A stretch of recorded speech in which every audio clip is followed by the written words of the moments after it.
A very good evening and welcome to this Sunday's edition of News First Weekend, coming to you live from our News First studios in Colombo. I'm Arundhati Naika. Let's start off with a look at the stories making headlines this evening. Final rites observed for the late Maha Thero of the Askiri chapter. Islandwide blackouts, CB chairman offers resignation. Water pumping stations inoperational due to blackouts. Foul play confirmed in discovery of charred corpses in a van in Dankotua. JVP comments on crime wave.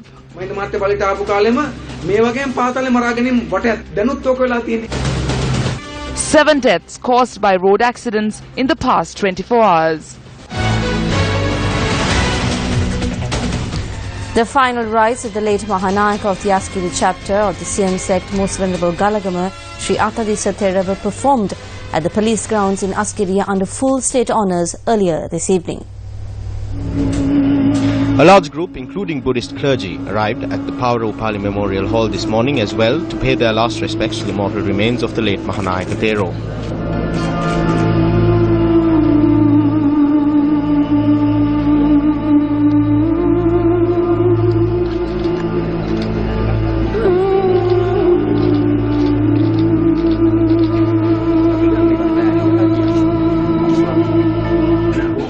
Thereafter, the final rites for the Maha Thero were observed with the participation of the Devadana Nilame, Pradeep Nilangadala and the Bhikkhus. The mortal remains of the late Maha Thero were thereafter taken out of the memorial hall.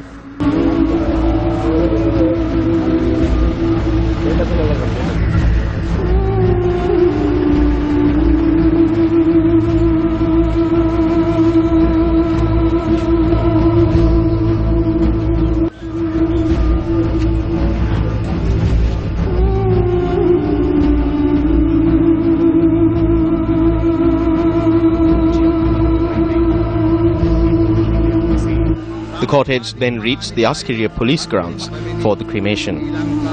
The cremation ceremony commenced with the participation of a large group, including local and foreign representatives of the Mahasangha, the President, Prime Minister and several ministers and public representatives.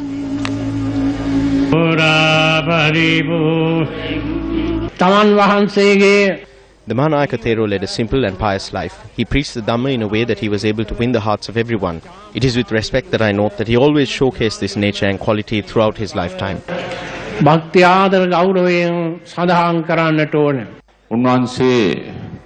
From the status of a bhikkhu to a Maha Thero of the highest ordinance, he became a Thero engraved in everyone's hearts, especially among the hearts of the bhikkhus, as an exemplary, calm, kind and loving character. His passing is not just a loss for the Buddhist community, but a loss for the entire nation. Thereafter, the cremation of the mortal remains of the late Maha of the Askiri chapter of the Siam sect, Most Venerable Galagama Sri Atadisa Thero, who rendered 81 years of his life to religious sasana and national values, was observed.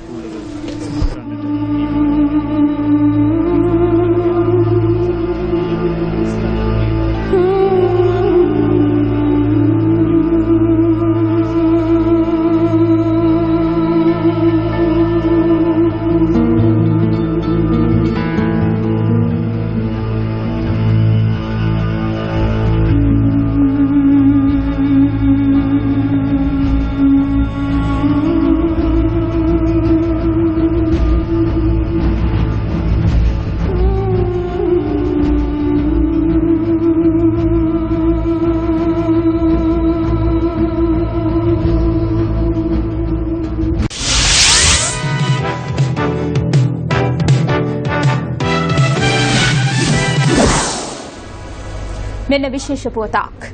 විදුලිය බිඳ වැටීම යථා තත්ත්වයට පත් කිරීම සඳහා තවත් පැයක පමණ කාලයක් ගත වනු ඇතැයි විදුලි බලහාපල ශක්ති අමාත්‍යාංශයේ ලේකම් ආචාර්ය සුරේන් බටකොඩ මහතා පවසනවා. ඔහු කියා සිටියේ මේ වන විටත් ඇතැම් ප්‍රදේශවලට විදුලි සැපයුම ලබා දී ඇති බවයි. මේ වෙනකොට දිවෙන පුරා විදුලි අනේටීම අපි යථාර්ථයට පත් කරන්න කටයුතු කරලා යනවා. විශ්වාස කරනවා ඉදිරි පැය ඇතුළත අපට හැකියාව ලැබෙයි නැවතවරක් විදුලි විදුලි බලාගාර ක්‍රියාත්මක කරලා ලංකාව පුරා වතුර මේ විදුලි ලබා දෙන්න. නමුත් ගැටලුවක් තියෙන්නේ නොරොච්චෝලේ ගල්ලගුරු බලාගාරය නැවත පණ ගන්නවන්න දවස් 3ක් විතර ප්‍රමාණ කාලයක් ගත වෙනවා. ඒක නොරොච්චෝලේ බලාගාරය මෙගාවොට් 900ක් විතර නිෂ්පාදනය කරනවා. සාමාන්‍යයෙන් දිවෙනේ සමස්ත විදුලි ඉල්ලුමෙන් 50ක් විතර සපයන්නේ නොරොච්චෝලේ බලාගාරයෙන්. මේ නිසා අපට ඉදිරි දවස් 3 ඇතුළත විදුලි සපයීමේ පොඩි ගැටලුවක් ඇති වෙනවා. ප්‍රමාණවත් විදුලි තිබෙනවා. නමුත් අර දන්නවා මේ දැනට ජල විදුලි බලාගාරවල ජල ධාරිතාව 50ක් විතර ප්‍රමාණයක් තමයි තියෙන්නේ. අපි 50 තියාගෙන ඉන්නේ ඉදිරි පෙර මාසයේ වගේ නියගයක් ඇති වුණොත් අපි ඒකට මොන්ඩෙන් තමයි ජල විදුලි තාමත්ම අවම මට්ටමක පාවිච්චි කරේ. මේ දවස්වල 20ක් 25ක් තමයි ජල විදුලි පාවිච්චි කරේ. 75ක්ම අපි විදුලි නිෂ්පාදනය කරේ ගල්ලංගුරු සහ ඉන්ධන වලින්. ඒ නිසා අපට ඉදිරි දවස් තුනේ ඇතැම් විට වැඩියෙන් ජල විදුලි බලාගාර පාවිච්චි කරන්න වෙයි. මම මහජනතාවෙන් ඉල්ලන්නේ මහජනතාව උදව් කරොත් අපට විශේෂයෙන් විදුලි අරපරිවර්තනයෙන් පාවිච්චි කරලා උදව් කරොත් අපට ජල විදුලි බලාගාරවල ජල ධාරිතාව අරපරිවර්තනයෙන් තියාගෙන විදුලි පව කට්ටයක් එමෙතන විදුලි කැපීමක් අප්පාදුවක් නැතුව ජනතාවට විදුලි ලබා දෙන්න පුළුවන්. விசேட செய்தி. நாடு முழுவதும் தடைப்பட்டுள்ள மின்சார விநியோகத்தை வழமைக்கு கொண்டு வர மேலும் 1 மணித்தியாலம் செல்லும் என மின்சக்தி மற்றும் எரிசக்தி அமைச்சின் செயலாளர் கலாநிதி சுரேன் பட்டகுட தெரிவித்துள்ளார். ஒரு சில இடங்களில் மின்சார விநியோகம் வழமைக்கு திரும்பியுள்ளதாகவும் அமைச்சின் செயலாளர் சுட்டிக்காட்டியுள்ளார். மின்சாரத்தை வழமைக்கு கொண்டுவரும் முயற்சிகள் முன்னெடுக்கப்பட்டுள்ளதாகவும் சுமார் 1 மணித்தியாலத்தில் நாடு முழுவதும் செயலிழந்துள்ள மின் நிலையங்களை இயங்கச் செய்ய முடியும் என்றும் அவர் குறிப்பிட்டார். ஆயினும் செயலிழந்துள்ள நுரைச்சோலை அனல் மின்சார உற்பத்தி நிலையத்தை மீண்டும் இயக்கச் செய்வதற்கு 3 நாட்கள் எடுக்கும் எனவும் மின்சக்தி மற்றும் எரிசக்தி அமைச்சின் செயலாளர் கூறினார். நுரைச்சோலை மின் உற்பத்தி நிலையம் மூலம் சுமார் 900 மெகாவாட் மின்சாரம் நாட்டின் மின் கட்டமைப்போடு இணைக்கப்படுவதாக சுட்டிக்காட்டிய அமைச்சின் செயலாளர் இது நாட்டின் 50% மின்சார தேவையை பூர்த்தி செய்வதாகவும் குறிப்பிட்டார். In breaking news, the Secretary of the Ministry of Power and Energy, Dr. Suren Bhattakuda, says it will take approximately 1 more hour to completely restore the power supply to all areas following the evening's island-wide blackout. He noted that the power supply had been restored in some areas.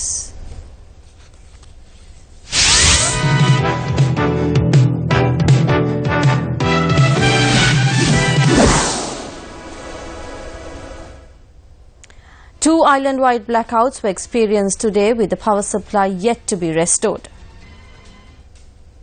The Ministry of Power and Energy stated that the blackouts were suspected to have been caused by a fault at a sub-plant in the Biagama area. At about 2:10 hours, island-wide blackout of power reported.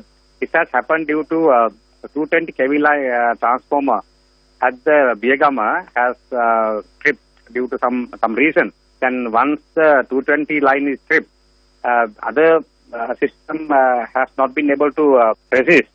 Then therefore entire power system has been shut down. Basically, this is the protection measure. All the power plant have been tripped due to protection measures. Therefore, entire country has been blackout. By now, Colombo, Kandy area, we have provided supply, and we expect within 1 hour, entire country, the power system will be restored. The Ceylon Electricity Board stated that power generation at Norochole power plant has come to a standstill. Operations at the Ambatale and Biagama water purification plants also came to a standstill due to the power failure. The National Water Supply and Drainage Board noted that this has hindered the pumping of water to several areas, including the capital, Colombo. Against this backdrop, the chairman of the CEB, Andhra Vijaypala, has decided to resign from his position. The chairman of the CEB noted that he had reached this decision taking responsibility for the 3 island-wide blackouts experienced in the past 6 months. Andhra Vijaypala said that he will hand over his letter of resignation to the subject minister when the power supply is restored. It has been revealed that the incident where 5 charred bodies were found in a van in Dankotua was a premeditated multiple homicide. The Criminal Investigations Department has arrested 5 suspects over the incident. Responding to a tip-off received to the police emergency hotline at dawn on Friday, the police discovered 5 charred bodies inside a van in the Kosenavatta area in Bujampula, Dankotua. The Criminal Investigations Department, which conducted further investigations into the case, have arrested 5 suspects in connection to the incident. The Criminal Investigations Department brought the suspects to the Makandura market premises earlier this evening. After interrogating the suspects, it was revealed that the murders were caused citing a case of extortion. Kapila Senarath Bandara, who was identified as the driver of the van, had on several occasions demanded ransom from the main suspect in the incident, who is a businessman from Makandura. Thereby, on Thursday night, Kapila Senarath had been called by the chief suspect to the Makandura area to pay him the ransom money. Kapila Senarath thereafter arrived at the location with 4 others in the van. The main suspect had told the CID that they had consumed alcohol together with the victims and had then taken Kapila Senarath Bandara to the Makandura market, stating that the ransom will be given, and had clubbed him to death upon reaching the location. It was also revealed while interrogating the suspects that another individual who came in search of Kapila Senarath was murdered in the same manner, and that both the bodies were placed in the van along with the 2 students who were under the influence of alcohol, after which the van was driven to the Kosenawati area where it was set ablaze with a petrol bomb. Speaking in Bandarwala yesterday, General Secretary of JVP Tilwin Silva commented on the surge in criminal activity in the country. Though they came to implement good governance, the crime rate has risen. When the government changes, so does the underworld. When Mahinda came to power, there was a round where there were underworld killings. It is the same now. 3 over there, 1 over here. Recently we saw 5 were put in a van and then burnt.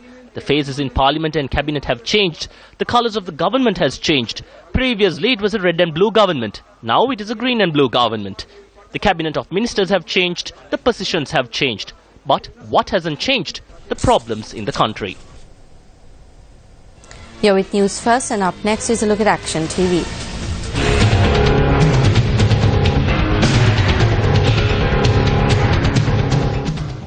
In a letter bearing his signature, the Chief Minister of the Uva Province notes that while he has a comprehensive plan to lay the foundation to advance education levels in the province via early childhood education, limited financial allocation prevents its implementation. While it is unclear to whom this letter has been addressed, a request for sponsorship is made from a company in order to provide safe school bags for students in the province.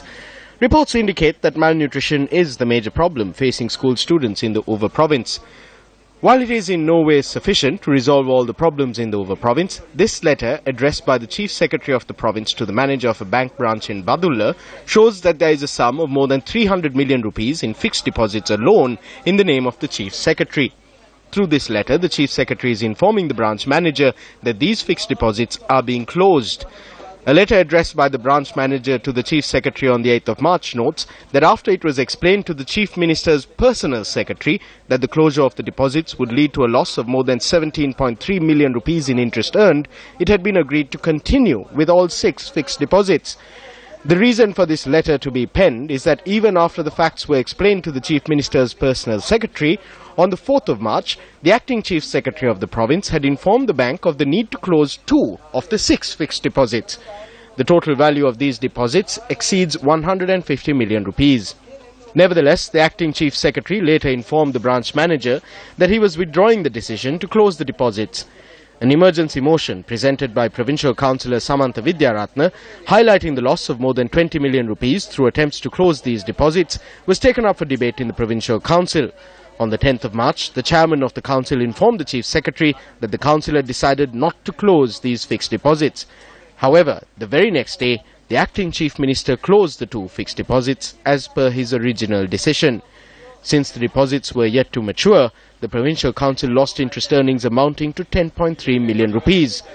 The Chief Secretary's attempt to close the fixed deposits and the Acting Chief Secretary's action to close 2 of the deposits are both in violation of Operation Circular No. 1 of 2008 of the Treasury. The intervention of the Chief Minister's personal secretary, who is not a public official in this matter, indicates anarchy in the management of the finances of the Uva Province. Considering that the council is begging for funds to procure school bags, shouldn't appropriate steps be taken against the persons who have caused the council a loss of 10.3 million rupees? Secretary to the President, over to you.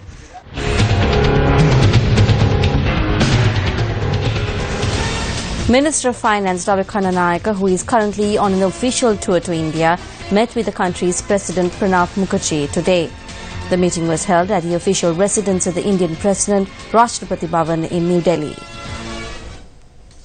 Issuing a communique, the Ministry of Finance quoted President Mukherjee as saying that he is happy with Sri Lanka's current status and that he intends to visit Sri Lanka soon.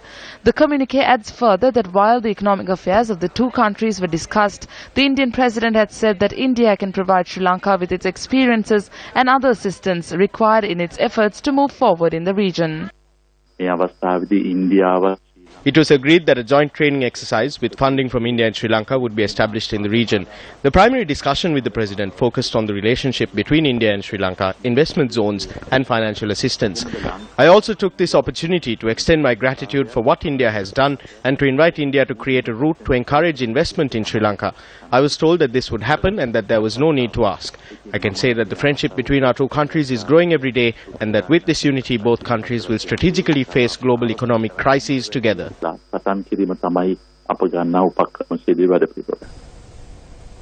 A housing project to construct 65,000 houses in Jaffna commenced under the auspices of President Maithripala Sirisena yesterday, and the inspection of the first house took place today. Ministers D.M. Swaminathan and Sagala Ratnayaka attended the inspection tour. This is the house which was handed over to the public under the proposed housing project that was established in the Sellapuram area in Kopai, Jaffna. Ministers Sagala Ratnayaka and D.M. Swaminathan spoke to the public following the inspection of the house. At a meeting held last night, our Chief Minister said the people must refuse these houses. He has made this statement without looking at these houses. While at the event I asked him whether he inspected these houses, he said no. It has been 7 years since we arrived here from Vanni. We lived in huts for so long. These children live with no electricity or any facilities. These houses have been provided to us with good facilities. This is a good project for us who have been waiting for so long after requesting for a house and after writing letters to which we never received a response. My view is that majority of the people like these houses. If we have to build 137,000 houses according to the old system, it will take about 10 to 15 years to complete them and hand them over to the public. It takes about 4 years to complete these 65,000 houses. So that is why we decided to go according to that. These houses are good. There are a few small adjustments to be made. We spoke about it too. Likewise, we are going to request the Moratuwa University to help us with it and give us the necessary instructions to change these houses to suit the area. This is a project that must be implemented. When it comes to reporting the news, we as Newsfirst have always worked in line with our credo, your life, our news. However, it has come to our attention that certain persons are misusing the Newsfirst brand in reporting news and for other nefarious purposes. We have received reports that certain individuals are involved in an organized racket to raise funds in foreign nations using Newsfirst reports pertaining to rehabilitated LTT cadres and reports regarding people affected by the war. We wish to inform our viewers that neither the Capital Maharaj Organisation Limited nor Newsfirst or any other affiliated media institution have launched any program to raise funds for rehabilitated LTT cadres or persons affected by the war. The persisting severe water shortage in the southern province has spread from rural areas to suburban Maha Thero, leading to severe hardships for residents. The main source of water for residents of the Maha Thero district is the Nilwala river. However, on the onset of the dry season increases the salt water content in the river, and this in turn has caused several water pumping stations to be shut down. As a result, residents of many areas including Walgama, Hittatia, Kakanudura, Ruwanwala, Paravahara, Alavelapara, Devinuwara, Gandhara and the Maha Thero city are severely inconvenienced by the lack of water. According to residents, the pipe water that they receive is not even sufficient for their basic day-to-day needs. They say the situation has worsened this year. Water is not enough for us. This didn't happen in the past. It's like we are drinking water from the sea. When we ask a water board, they said that this water can be consumed, but we can't drink this water. People say that they only receive water during the night, and that too is not sufficient for their daily requirements. It is very troublesome. We suffer without water in the night. At 4 a.m. the first thing we do is collect water. We try to collect enough water for everyone at home. If this continues, people in Maha Thero will have to face numerous problems. We don't know if we will have to leave this place in search of areas where there is water. When inquiries were made, the Maha Thero district manager of the Water Supply and Drainage Board, Samantha Kumara, said that measures have been taken to provide water via bowsers. The water lily, also known as the Marnel flower, has been officially named the national flower. It replaces the blue water lily or Nil Marnel, which was recognized as Sri Lanka's national flower to this point. The director of the National Office of Biological Diversity, Padma Bekun, stated that the cabinet granted its approval for the cabinet paper submitted for the amendment of the national flower. After a long study on the matter by a national panel of experts, the water lily had been suggested as the national flower. Various discussions arose regarding the national flower due to its misrepresentation in photographs and other printed material. Environmentalists pointed out that the blue water lily, which was named as the national flower, had been depicted wrong in pictures. Accordingly, Nymphaea, which is the scientific name for water lily, has been officially announced as the national flower, and it consists of light blue and white petals and is commonly found in the dry zone in aquatic environments. Attorney at Law Jagat Gunawardena, a member of the committee considering the national flower, had this to say on the matter. For a long time, what has been depicted as the national flower is not the indigenous plant, but is an exotic hybrid that has been introduced to Sri Lanka. And after the committee considered all the facts, and especially the scientific material placed before the committee and the ministry, we came to the conclusion that this erroneous flower has to be replaced with the indigenous flower that had been intended to be the national flower. Thereafter, the committee made recommendations to the ministry, out of which one is to let the state sector to refrain from showing the wrong flower and instead to depict the correct flower during all national occasions, and also to educate the people through the media that this is the real national flower. Today is day 19 of the Newsfirst Come at the door-to-door campaign. The campaign got underway today, centering the Kalutara, Batticaloa and Kandy districts. The largest national public service initiative is being carried out with the assistance of the University of Peradeniya. Come at the door-to-door, a national public service initiative.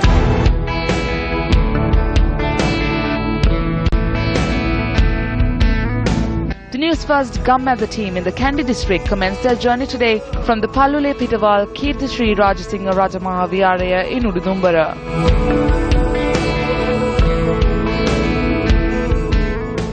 Upon visiting the Udupitavala, Kaluttanna and Hapukanda villages, it was reported to our team that Hapukanda village is under the threat of landslides. Even though a decision had been made to provide the families affected by the landslide with a donation of 100,000 rupees, they have only received a sum of 25,000 rupees so far.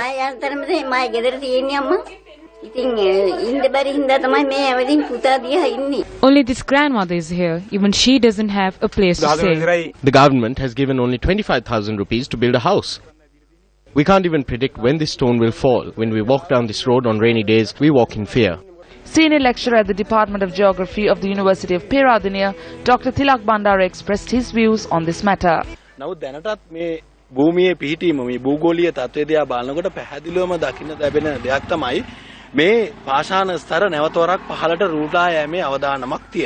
When we look at the geological conditions here, it is evident that there is a risk that the soil layers will sink further. It is dangerous for families to continue to live here given the danger. So if the authorities turn their attention here and take steps to relocate these families, the disaster risk can be reduced. It is difficult to express by words the issues faced by the people of the Pitigoda village in Unnasgiriya. The locals whose livelihoods depend on agriculture do not even have a proper road system to travel to Ududumbara, which is the closest city. The children receive their education from a primary school located within the village itself. Just 54 families now remain in the village, as the rest have begun to leave or have already left the village due to the absence of facilities. There is no way of tilling the soil. There are elephants, peacocks and wild boars. Even the roads are not good. We don't like to live here. If there was some light, then this won't happen. May you attain enlightenment in return for this service.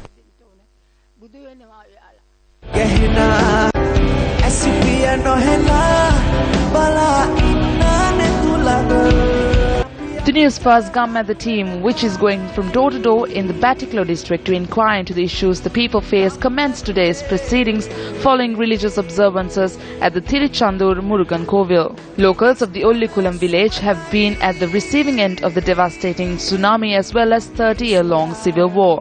Financial hardships have compelled the parents of these children to leave them unattended and unsecure at their homes. Shouldn't measures be taken to ensure the security of children as young as this?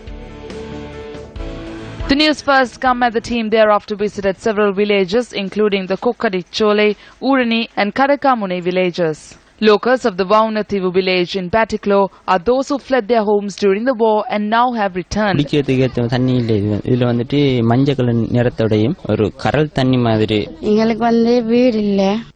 Paranjodi, a local of the village, who our team met, is a 45-year-old mother of two. Since the demise of her husband, Paranjodi now lives her life with her two children in this hut.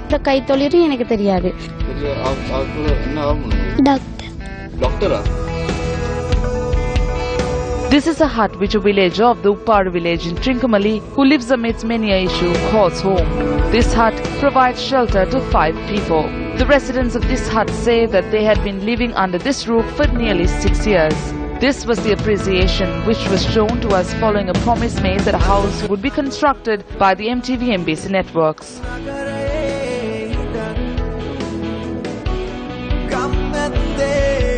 The Newsfirst Gammatha door-to-door team touring the Kalathura district visited villages in the Durangoda area today.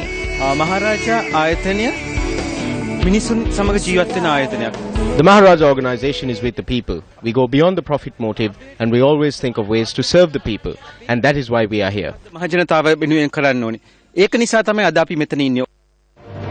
Gammatha door-to-door, a national public service initiative.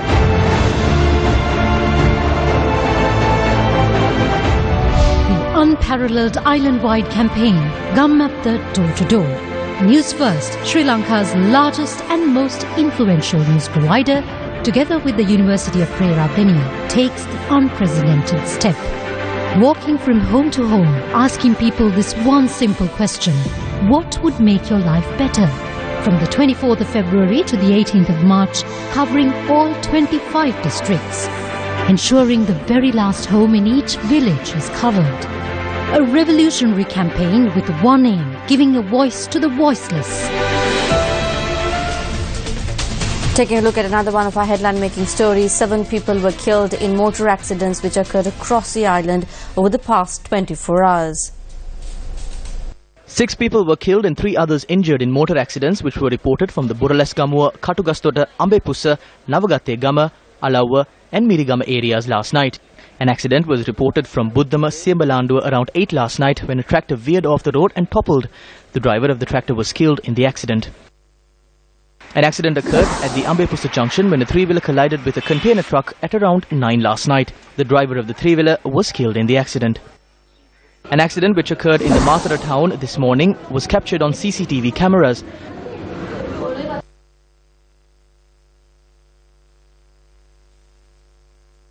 The motorcyclist who sustained injuries in the accident was admitted to the Maha Thero General Hospital. Many instances where lives were lost due to negligence and carelessness were reported in the country over the recent past. 2 such incidents were reported from Madaragiriya and Deniyaya today. We all know that children meet with such accidents due to the negligence of adults. There are places such as reservoirs, abandoned wells in paddy fields and other places which pose a threat to lives. Children might climb onto trees with unstable branches. In a situation like that, you should always be observant on the child's activities. A 13-year-old boy died after falling off the 2nd floor of a building which is under construction at a temple in the Ambagasvava area in Madaragiri yesterday. Police said that the incident occurred when the boy, along with another group, were drying paddy on the 2nd floor of the building. The boy, identified as Tharaka Newmal, was a grade 8 student of the Madaragiri National School. Meanwhile, an 18-year-old youth died after drowning in the Urubokka Oya today.